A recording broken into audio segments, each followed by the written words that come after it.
Hello, friends. Thank you again so much for being here. We really treasure your presence and the faithful ways that you incorporate love letters, life, and other conversations into your weekly routine. Today's episode is just a beautiful reminder of how important we are, how important the lessons we're learning and the lives we're living are, and even more importantly, how these experiences are not just for ourselves. Today's conversation is actually yet another beautiful reference back to our gorgeous conversation with Trish Donnelly. In the weeks since the airing of that three-part series, I have received so many messages, so many emails about people that are incorporating this love journal practice into their marriage. It's so gorgeous. And if Trish would have kept that story to herself or to a small circle of friends, these women all over the globe would have missed out on the beautiful story, the beautiful transformation, and the beautiful opportunity to incorporate this practice into their own relationship. I say all that to encourage you. What you've experienced is valuable, and it's not just for you. The ripple effects of us sharing our highs and our lows has a profound impact on people in our circles and on total strangers. It's such a gift. It's such a responsibility. And it's such an opportunity for us to be reminded that we are not living solitary lives. We are, in fact, all in this together. We are all rays of the sun. We are all waves in the ocean. We are not separate. We need each other, and we all need you. So if you have something in your heart and you want to share it on the podcast, oh my goodness, please send us a love letter. But even if that's a little larger stage than you're looking for, don't keep the goodness to yourself. Share it. It's there for a reason, and there is absolutely somebody else that needs to hear it from you. I hope you enjoy today's episode. Hello, Wendy. Hello, Jane. Welcome to Love Letters, Life, and Other Conversations. Hello, Jane. Hello, Wendy. How are you today? I'm wonderful. How are you? Very well. Very hot. Oh, I'm sorry. Is it early for it to be hot? Is May normal, or is that? We can get very hot days in May, but generally, I mean, I got in the car before and it was 32 degrees. So that is 32 and 32 is 64 plus 32 is 96 in your language. Yeah, that is hot. Yeah. Really hot.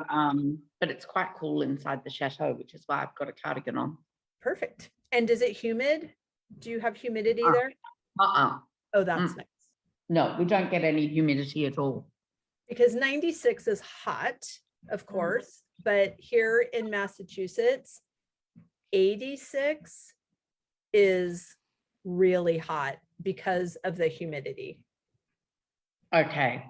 Yeah. 96 is just dumb. It's why my hair is curly when it's 96, because anything else would just be futile. And the last thing I'm going to do when it is 96 degrees and humid is turn on a hair dryer. Couldn't think of anything, more comfortable. Well, you could roasting a chicken. roasting a chicken or making tomato tart when the tomatoes are ready and it's so hot and you're just not even allowed to turn your oven on. It's it's just challenging, but we love a culinary challenge, don't we? We're having a barbecue tonight, so I've just noticed, I'm looking out the window and the golfers have just come back. I went to the butcher and got some very nice merguez, and I'm going to make some béarnaise sauce, and we're having a rocket salad and some new potatoes. Yum. That sounds delicious. Well, it's very simple, but it's a perfect summery, early summer evening dinner. Yeah. Oh, good. Well, what have you got for me today? Oh, we have such a fun letter that was sent in by one of our listeners. And I thought it was so great because it's actually in response to our 3-part series with Trish about the love journals. Yes. So I loved receiving this, and it actually is one of a couple of messages I've received regarding that beautiful 3-part series with Trish. So I'm excited. So let's dive in. I will read the letter. Okay. Dear Jane and Wendy, thank you so much for your conversations with Eve in your last few episodes. They have helped heal my heart. These past few years through the pandemic have been challenging and have taken a toll on my relationship with my dear husband. I'm loving the idea of healing with intention, and I'm so excited to build our love nest and keep a love journal. We have built our nest in the past with love notes included and let the intimacy slip away. Your podcast has renewed my heart and opened my eyes to remembrance of our past ways, and I know it is the best way to rekindle and heal. We have a gorgeous little shop that my husband and I love to frequent called Tabula Rasa. We purchased these 2 gorgeous journals there. I am so happy I have kept them tucked away because I think their beauty is the doorway to opening a new beginning. Bless you for your insight and inspiration on podcast subjects. You are both blessings in the lives of women all over the world. My sweet husband will return from a fly fishing trip on Sunday, and I'm excited to renew our love. Thank you for your inspiration. Well, oh my goodness. First, I want to say thank you to that beautiful Eve for her kind and generous words. And she is an inspiration. Absolutely. And you know what Eve does, which really struck me immediately when you read that.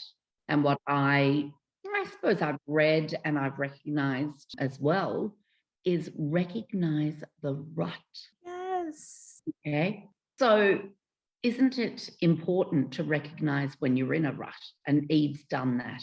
And I guess the best way to do that is ask yourself the last time, and she brings that up, the last time you and your partner shared an intimate moment. She says, we had the letters, but we let the intimacy go. Okay.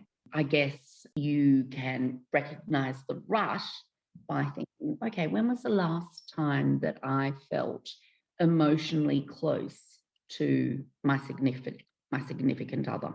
Great question. Is there a rut? When was the last time we were we had an intimacy? I'm not even talking about sex. I'm talking about an intimate moment, whatever that is. And everybody knows what their own intimate moments are. Absolutely. And I suppose the big question is to ask yourself, am I satisfied with this relationship? And That's a great question. has recognized, hasn't she, that in fact, no, I'm not satisfied with the current situation, but she loves him and she's committed to doing something about it, which I think is amazing. And the fact that she already had the love journals. Right. And that they bought them together and, not knowing when they purchased those, that they would be used for such a time as this. Exactly. I love that, as you mentioned, that, she recognized that there's a deficit and did not go to the long list of things that he has done wrong that are No, clearly not the at all. reason Not for at the all. deficit, No, not She at just, all. In fact, she says, my dear darling oh, husband. so cute. It was. And and I think we should also stop and pause at this point and say, hey, let's not all panic, because everything isn't sunshine and roses all the time. And every relationship goes through periods of ebbs and Flows. That's right. It's true. I read a really, to me, delightful quote, because Mhm. I I tend to the, sunshine and roses side of things as a normal state. So this quote was, life is not always fair. Sometimes you get a splinter sliding down a rainbow. Ah, I love that. I love that because it's Life true. is not always fair. Sometimes you get a splinter sliding down a rainbow. Yes. Cherralea Morgen said that. Oh, I love it. Can you send that to me? I would love to send that to you. I would love to use that. I would love to use that. I know a couple of young adults that might really enjoy that quote. Yes. I think that is a really important thing to recognize the rut, but also be very, very clear that, you're not going to be in the honeymoon phase all your life. Sure. It's funny because I look back now and I think, boy, you were a bit judgmental, Jane. I mean, my kids call me judgmental, Jane. Oh, Because every time that someone split up in my circle, I'd give them a talking to. I really did, Wendy, and I'm not proud of it now. I would say you need to think back to why you fell in love. You need to think back to the beginning. You need to think back about what was special about your relationship, about when you took each other's breath away, about when your heart pounded, when he walked into the room or she walked into the room, whoever you're talking to, and revisit the beginning of the relationship. Because, and I think that the minister that married us, I think that was his advice. oh, We went for our, mandatory marriage lessons before we got married. That obviously stuck with me. I remember him saying it's never too late to revisit the beginning of the relationship and try the courtship again. oh, that's beautiful advice. And really, I think that's what the love journals are doing. Right. I've got a box of love journals upstairs in the form of pale blue and pale pink letters, because Pete was in the Air Force when we first got together, and he would send me a pale blue letter every day, and I would send him back a pale pink letter. And every one of Beautiful. and we have boxes of them up in the roof. And I know I keep saying that I will get some of those and bring them as a springboard for one of these conversations. Maybe I will for our next one. But yes, I think that whole revisiting of the beginning, and maybe even journaling, using these love journals as the way to remember and revisit the beginning, could be a really handy tool. Right. The other thing that struck me is how beautifully Eve is desiring to instigate this process. And you've got to be an instigator. Right. And she didn't say, one of her suggestions in this note is, I'm going to have my husband listen to the podcast so that he knows exactly what I expect for him to do in response to, it's not, we can sometimes have a good idea of how somebody else should be acting toward us and be really ready to coach them on how it should go. And I love just how much ownership she is taking to celebrate what she has, and in knowing that just the acknowledgement of it is going to be something that turns the corner for the pandemic was no joke for any of us. And in some, we've talked before, I found it to be a great magnifier. So things that were great got better, and things that were bad got worse. And, that's a very general statement, but in my recollection of how I felt going through it, as well as in retrospect, I can say that that was definitely true for me.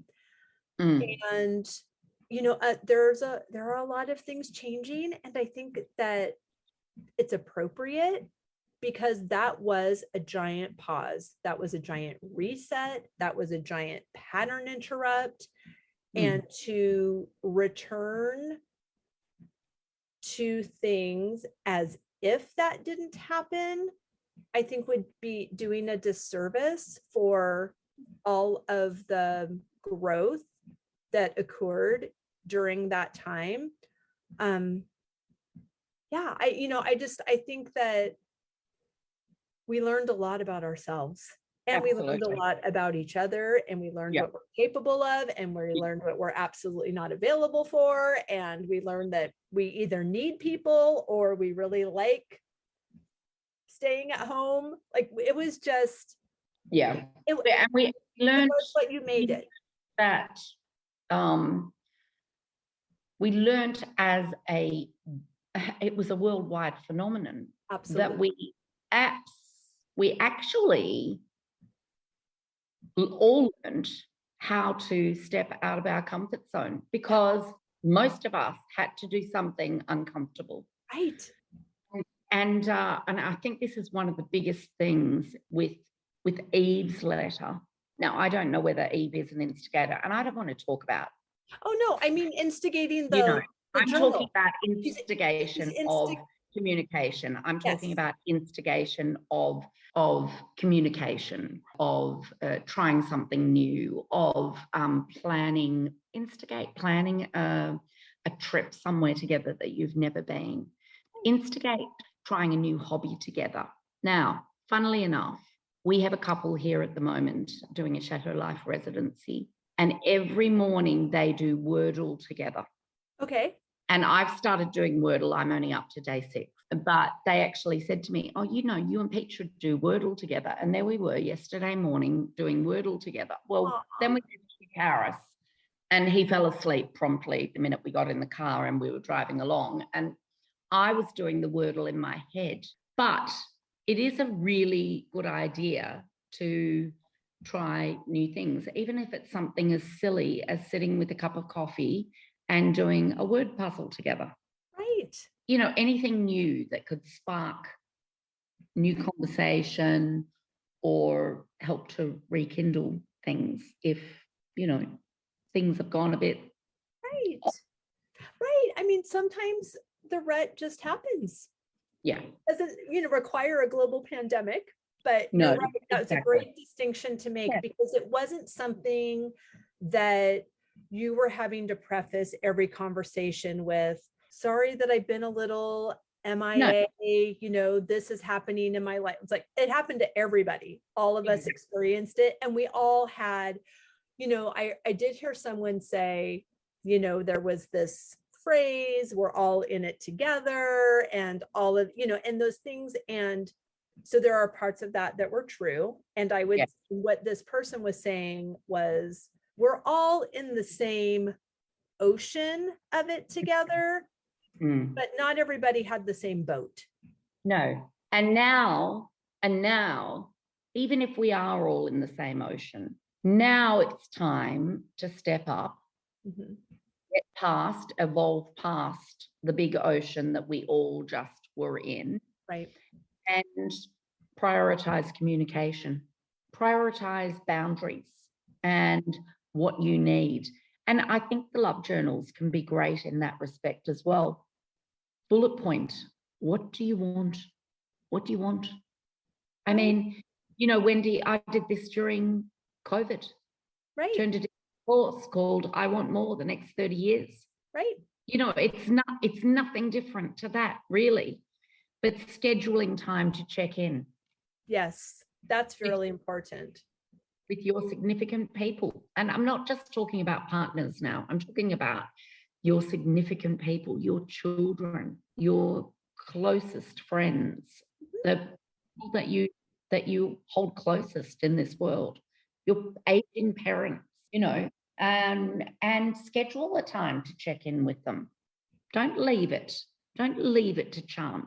Be that person that ensures that you're on the same page in all your relationships. And I think that these love journals could really serve as a fabulous platform for airing grievances, discussing what it is that you need, helping keep in check what your desires are, what your dreams are, what your, and this is all that communication that, that Eve was talking about, that, it had just got very, I always like to say very beige.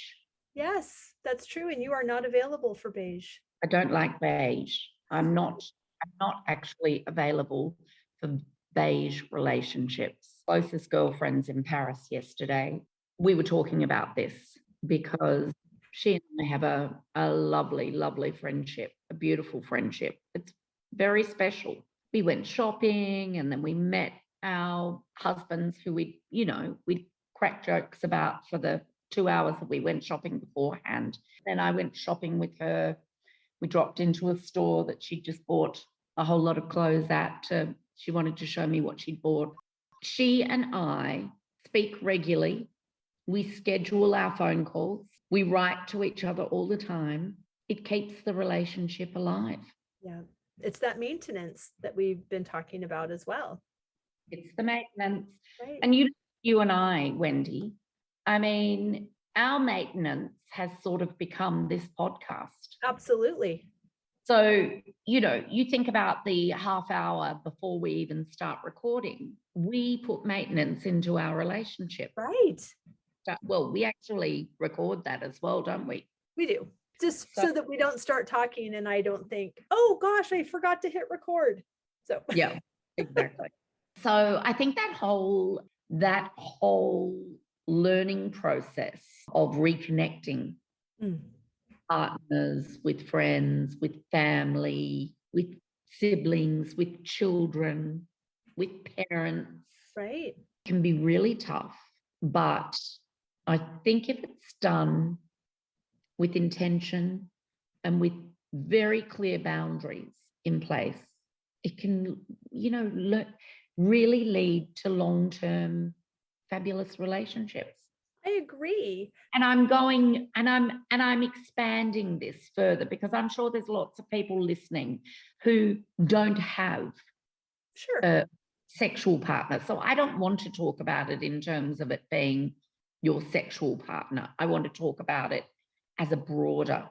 I mean, Eve is obviously talking about her husband and the intimacy with her husband, but I'm talking really far more broadly, right, which is our audience. Sure. The other thing that I love about this letter is that it is in response to somebody else sharing the letter with us. And just the reminder of how important our story is. And sometimes we think, oh, well, that's, I shouldn't even send my letter to Jane and Wendy. It's not, it's no big deal, or it's not a thing, or whatever. If Trish would have not sent us this letter that we were able to have 3 gorgeous conversations with, and I have a new friend, and the people that have been impacted, including this beautiful Eve that sent us this letter, And the women that have been in my DMs since that episode of how they are incorporating the love journal with their husband and thanking Trish for telling her story, thanking us for choosing it and talking about it. It's just, we have so much to give and share, and we need each other, and nobody's story is insignificant. And if you are hearing that in your head, that is your ego trying to protect you. But just like you were inspired by something that you heard in that story, somebody else is inspired by something in your story. So please. It doesn't matter whether it's a romantic reconnection that you're after, or an emotional intimacy that you're after, or a connection with a friend. Schedule a date night, offer to cook a dinner, take over someone that's not well, a pot of soup. Do other romantic or intimate activities that can help you and your partner, or the significant other people in your life, rekindle or reconnect and have that emotional closeness. Because I think if people start to schedule, whether it's writing in the journal, whether it's doing something kind for someone, whether it's having a hard conversation that, like, I'm really missing the way that we used to talk to each other. I'm really missing the way that we could say anything to one another, and we'd giggle and help each other through it. Scheduling all those sorts of activities will lead to greater connection. It's true. I'm reminded of when I came back from my time with you in France, and in total, I was there for 6 weeks. And I posted the week after on my Instagram, re-entry is no joke. And, we are all in a period of re-entry. We are, we're post lockdown. We're, hopefully edging closer and closer to post-pandemic. But although re-entry is no joke, I also know that it is as hard as we make it.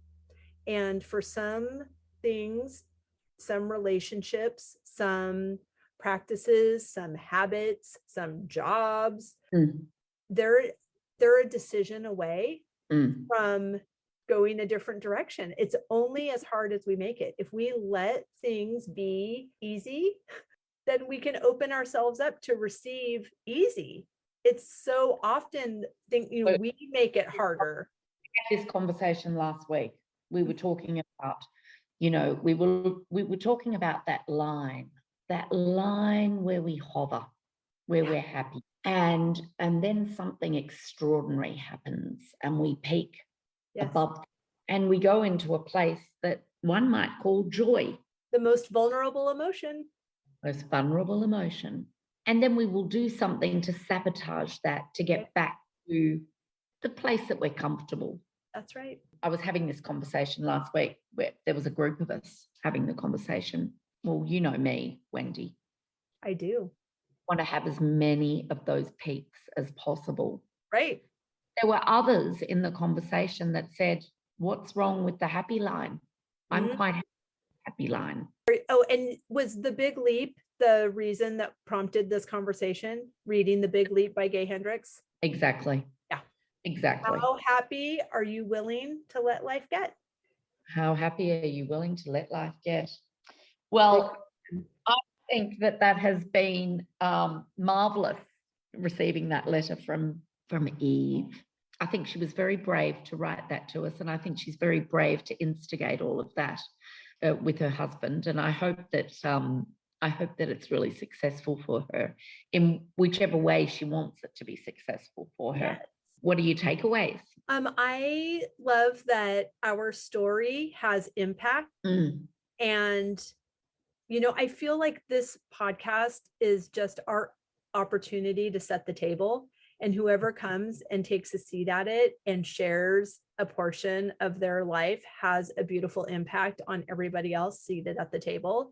And I love the opportunity and the result and the ripple effect of shared stories and how they impact far more people than the number that actually sends us a comment or a message or writes an email to us. So I think that's beautiful and a great reminder for all of us to, you know, to be vulnerable, to share what is going on and what we need and what we've learned in hopes of having a positive impact on others.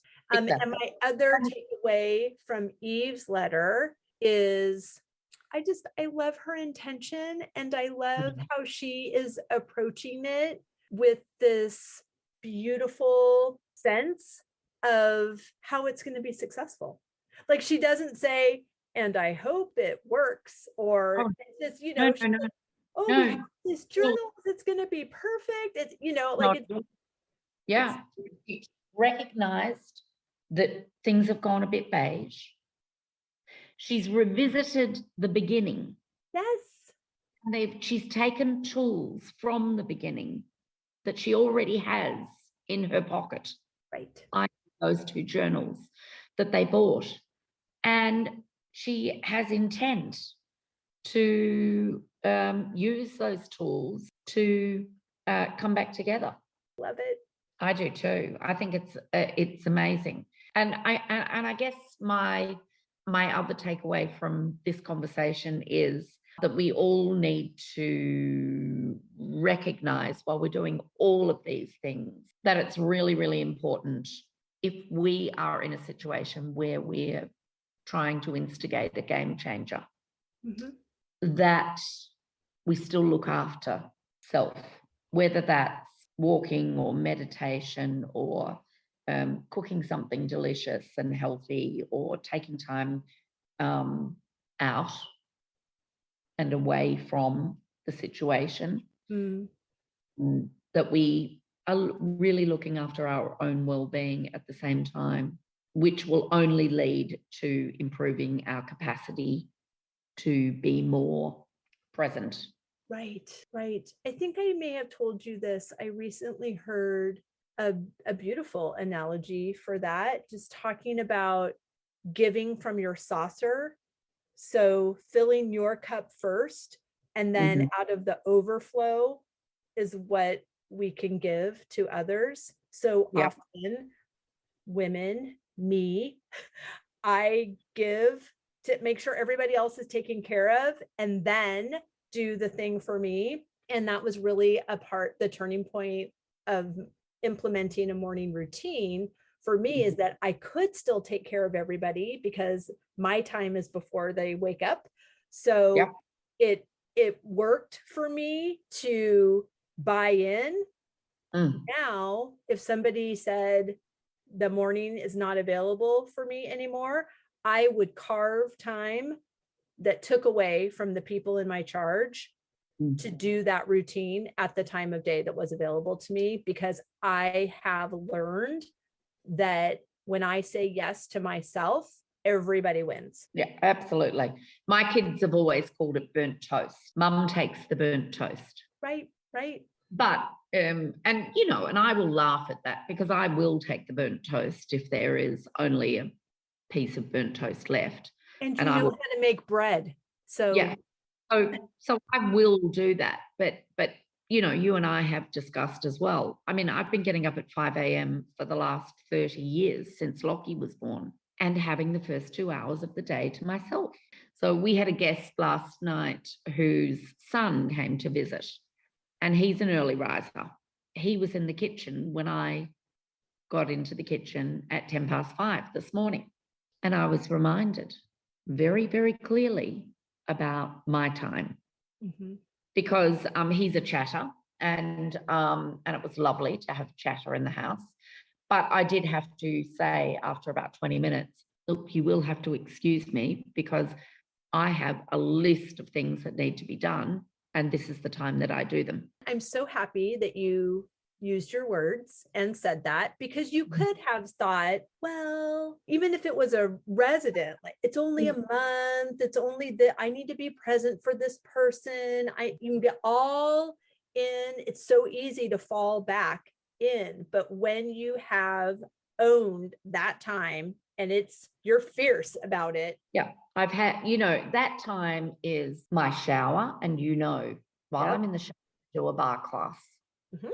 And then I get dressed and I come down and I have my tea, and I will have my first mug of tea while I'm brushing my hair. And then I will tie my hair back and have another cup of tea and set the table for breakfast and put a load of washing on and unpack a dishwasher. And I do all of these things because it sets my day up for success. It's a meditation. It's a meditation. And I've already done my miracle morning routine in bed before I got up. So anyway, my biggest takeaway from Eve's letter was her courage, her instigation. I have never instigated anything in my life, and I'm actually, find that impossible to do, because the thought of being rejected is just too horrendous for me. I really loved Eve's courage and her determination to instigate the love journaling again. I was so proud of her, and I don't know her. Right. Yes, I agree. We're impressed, we're touched, and we are proud of her. Yes. It's not a condescending, I'm talking myself out of why I'm not saying the word proud. It's not from any condescending space. I'm inspired. Me too. Well, lovely to speak to you, my friend. And I am at dinner now, and I guess you are going to get on with your day. Yes, I am. Tuesdays are big ones. Well, you have a lovely day, and send my love to Amelia. I will. Thank you so much. And give my love to everyone in residency this month. I will. And I'll speak to you again next week. Sounds great. Bye-bye. Toodaloo. We have loved this conversation and sharing this love letter with you, and we would like to invite you to send us your love letters. Visit the link in the show notes to send us your letters and to join our email list. See you next week.